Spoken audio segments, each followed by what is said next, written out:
Iya. Biar kayak DPR ini kita. Cek, woi. Ini nyalain. Set.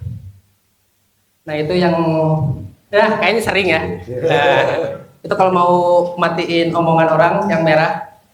Oh, sesuai warnanya ya? Iya betul. Yang suka matiin mic. Bisa? Bisa itu di situ ketuanya. Oh itu ketuanya? Iya. Jadi kalau misalkan mati, saya tidak bisa ngomong. Oh gitu. Iya betul. Oh kayak gini jadi puan.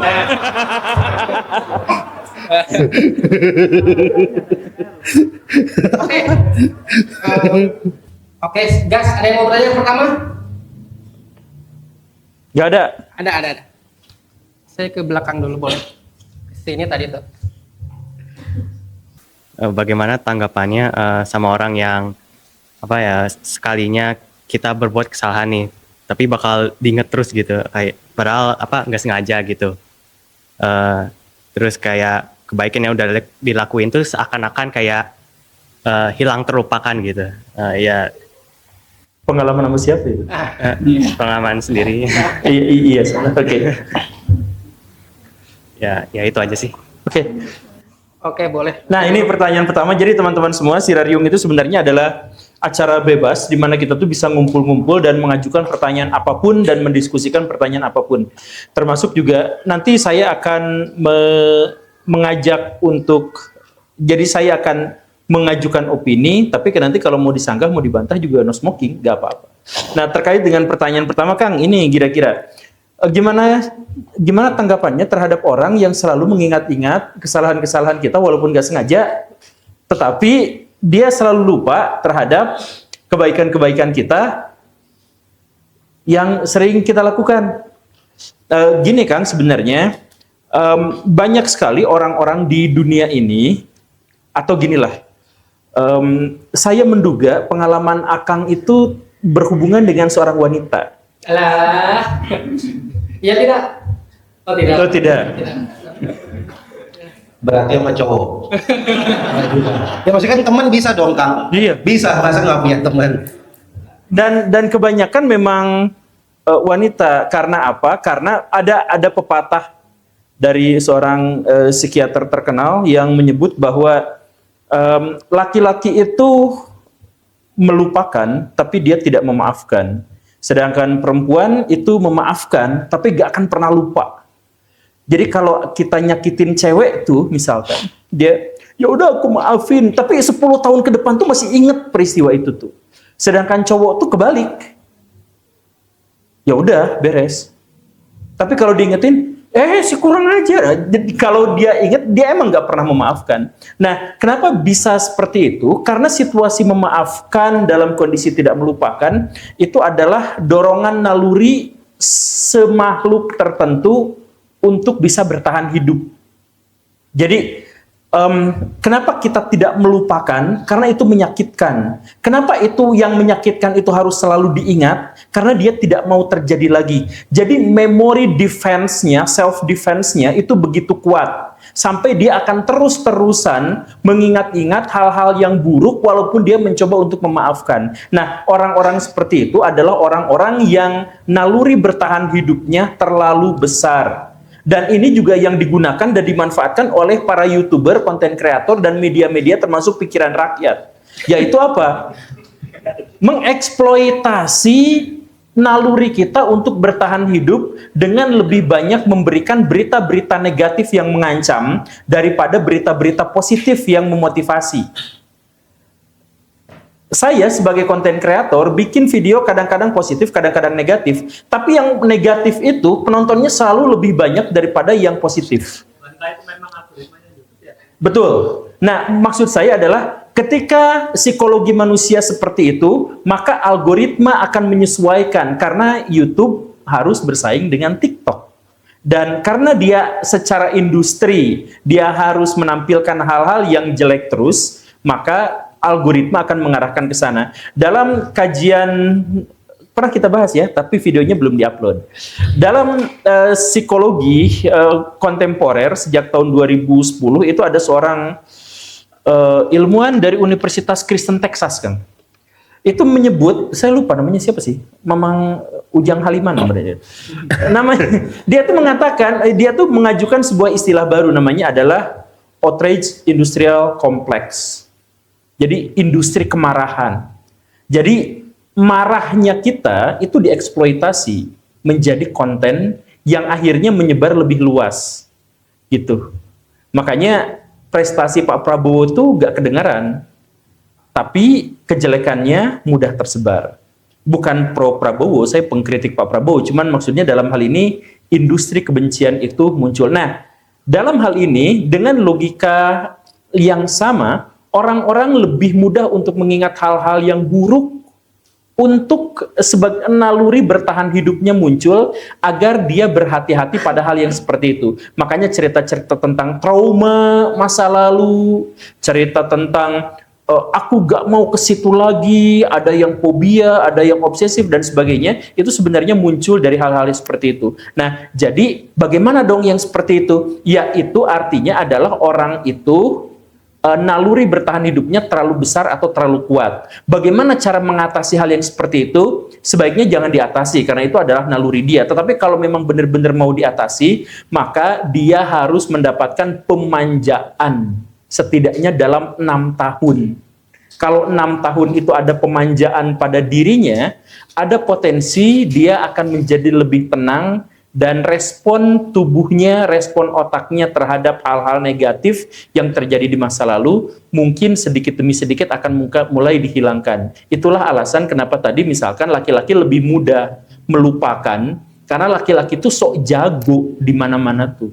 Anjay. Sedangkan cewek tuh sok lemah. Seluruh cewek dewasa yang tubuhnya normal bisa ngangkat galon. Tapi gak ada seorang pun di antara mereka yang mau melakukannya kalau di depan cowok. Semua cewek tuh bisa naik motor, tapi kalau ada cowok di situ dia pindah ke jok belakang.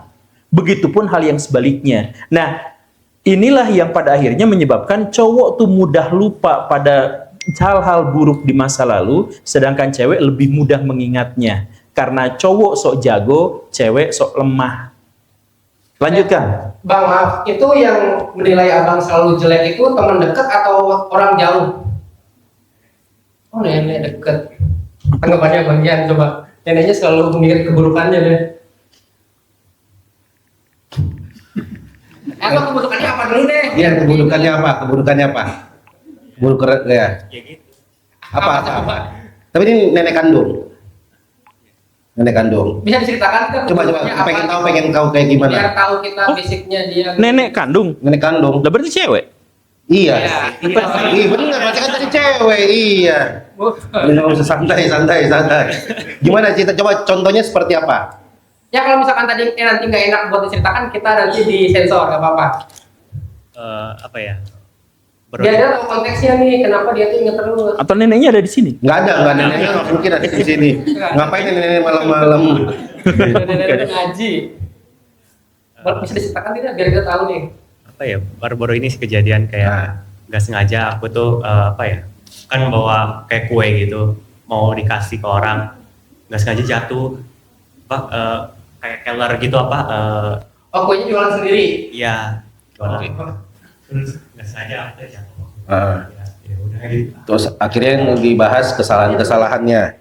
Tapi kalau udah gitu pikiran saya adalah dugaan-dugaan tentang, tapi itu mungkin terlalu pribadi. Apa jadi tuh, Pak Guru? Ya, bisa. enggak, jadi misalkan dugaan-dugaan tentang kehidupannya dengan suami dan sebagainya, tapi Betul. saya enggak karena itu mungkin terlalu pribadi gitu Iya. untuk dibahas. Tapi tadi sebenarnya aku pengen bahas itu. Terkadang seseorang bisa punya bisa berperilaku seperti itu ya karena punya tadi mungkin kalau kata Pak Burumbul adalah traumanya gitu loh. Jadi mungkin di masa lalunya dengan kehidupannya dia sehingga akhirnya membentuk pribadi nenek kamu atau orang-orang tertentu menjadi seperti itu. Jadi ketika ada triggernya, kalau bahasa aku adalah belum berdamai dengan kehidupannya gitu.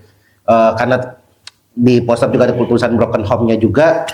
Dan aku pernah bikin podcast tentang broken home, rata-rata yang seperti itu tuh adalah belum pernah berdamai dengan kehidupannya gitu loh. Belum pernah berdamai, kehidupannya lanjut terus, tapi yang dibawa adalah apa ya, masalah dari masa lalunya gitu. Akhirnya membentuk dia dan ya itu bisa keluar kapanpun. Makanya sebel mungkin karena dulu sama suaminya gimana, ngajarin anaknya seperti apa. Jadi pas ke kamu pun seperti itu. Itu kalau ke keluarga, kalau ke orang lain juga aku yakin kayak gitu gitu. Ketika kita punya beban masa lalu atau suatu hal yang kita belum berdamai dengan kehidupan kita, itu akan selalu menjadi trigger buat kehidupan kita. Dan itu emang porsinya benar, porsinya akan lebih besar daripada kebaikan. Dan itulah yang ditangkap juga oleh media sosial. Jadi ya, apalagi kalau nenek-nenek ya, misalnya ya mau diapain lagi gitu. Tapi kalau untuk yang lain ya harus punya proses untuk berdamai dengan kehidupannya gitu. Berarti Gitu sih. apakah dia harus ya udah bodo amat aja atau gimana? Mau diapain lagi kalau nenek-nenek? Iya. Pertanyaannya. Tapi apakah nenek-nenek itu sudah menikah? Ya, kan ada dia. iya. Kan udah ada. Agak aneh juga kalau iya. Tapi bisa aja. Ya maksudnya kalau udah nenek-nenek ya mau diapain lagi gitu. Soalnya ada quotes yang kalau nggak salah ini saya dengar dari Bang Adriano Colby ya, karena Setuju. nenek-nenek itu lebih cepat ditunggu mati dibanding tunggu berubah. Jadi ya Betul. udah ya, tunggu aja gitu. Nenek-nenek kita kan hampir sama kayak pejabat, lebih cepat ditunggu mati daripada berubah gitu kan. Ini Jadi ya kenapa sudah jadi lah. pada gini sih? Enggak, kalau saya punya Apa gimana? pikiran yang lebih terang benderang. Oke, coba Pak Guru. Coba.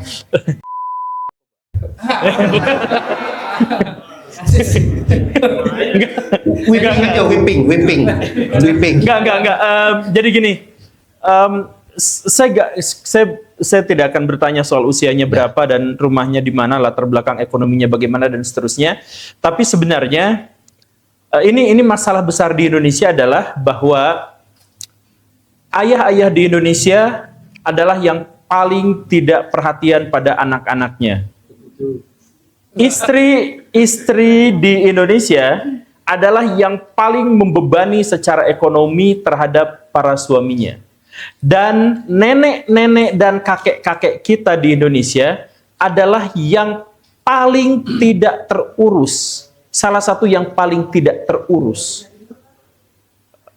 Jadi ketika mereka mulai pikun, ketika mereka mulai jadi kekanak-kanakan dan sebagainya, kita tuh cenderung termasuk orang-orang yang menganggap bahwa mereka itu adalah pure makhluk beban yang mereka tuh berpikir bagaimana cara mengatasinya, bukan bagaimana cara mereka mengembalikan ke posisi semula.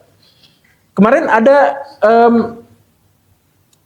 kakek-kakek yang mulung, padahal dia adalah pensiunan guru misalkan. Itu anak-anaknya pada kemana? Sebenarnya ada.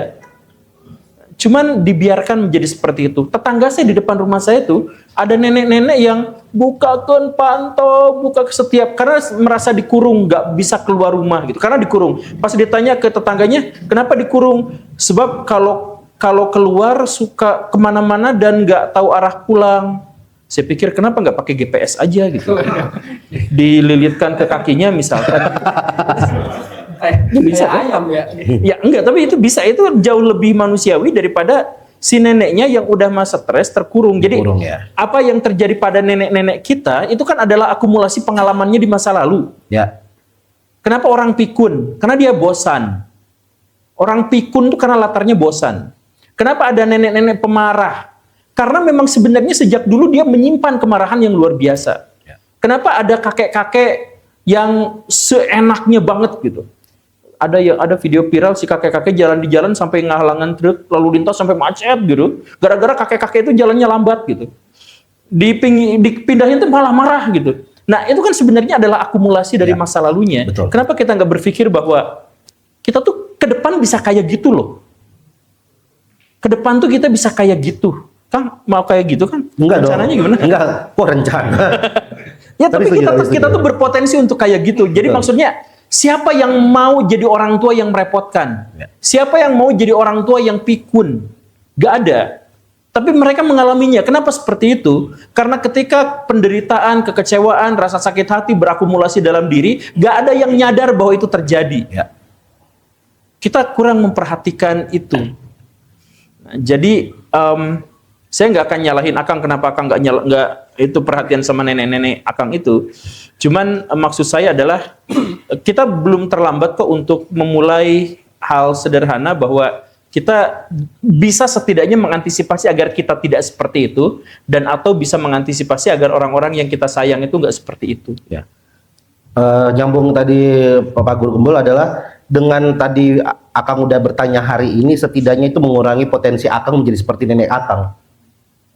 Karena Akang akhirnya mengeluarkan unek-unek itu. Karena kalau enggak, Akang kan pasti kesel sendiri. Nah, rasa keselnya itu, rasa kecewanya itu akan jadi akumulasi ketika Akang tua nanti. Tapi dia nggak mungkin kayak neneknya. Ya nggak mungkin karena dia cowok. Iya. Pasti lebih ke kakeknya kan. Jokesnya ketahuan.